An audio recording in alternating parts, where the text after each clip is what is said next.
எல்லாருக்கும் வணக்கம்.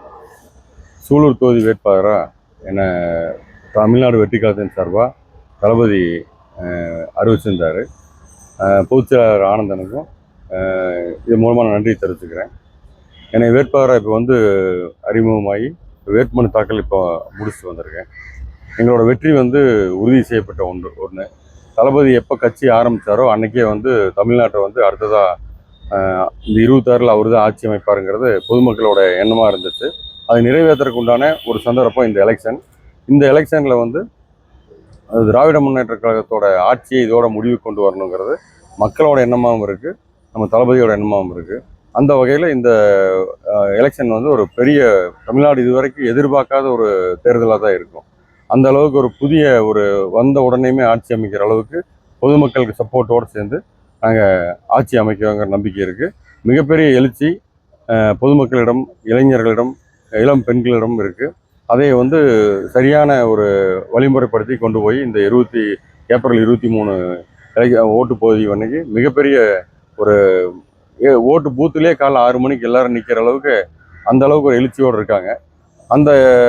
இந்த சந்தர்ப்பம் எங்கள் தமிழ்நாடு வெற்றி கழகம் ஆட்சி அமைக்கிறதுக்கு மிகப்பெரிய சந்தர்ப்பம் தமிழ்நாடு மக்கள் ஏற்படுத்தி கொடுப்பாங்கிற நம்பிக்கையில் இருக்கோம். நான் ஏற்கனவே சொன்ன மாதிரி அவர் கரூரில் அவரை பிஜேபியோட சேர்ந்த அண்ணாமலை ரொம்ப மோசமாக பேசி அடிமாடுன்னெலாம் பேசினார். அங்கே விலை போகாத மாடுன்னு. பட் அவர் அங்கே கரூரில் எங்களோட கட்சியில் நடக்கும்போது ஒரு இன்சிடென்ட்டுக்கு பயந்து தான் அவர் இங்கே போட்டி போடுறாரு.